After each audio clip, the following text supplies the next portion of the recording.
This video considers the use of market mapping by businesses. Okay, so what is a market map exactly? Well, basically it is a diagram that shows two factors that a product or service might be analyzed by. Let's take the typical example of price and quality. For a market like cars, we could draw out our grid and have quality on one axis labeled high to low, and price on the other axis, also labeled high to low. We could then add in all of the different car manufacturers that we wanted to compare ourselves against. Let's see now. So BMW would be highish quality and a highish price. Okay, now a Kia car is going to be lower price and lower quality. Sorry any Kia owners.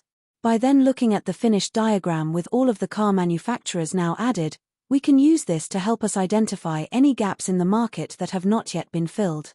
These gaps potentially offer us the opportunity to make money by meeting a customer need that no other business is currently meeting. However, we have to be very careful. Just because there is a gap in the market mapping diagram, does not always mean that this is something that we should look to fill. Sometimes gaps are there for a good reason. I mean, is there really much of a market for low-quality, low-priced cars?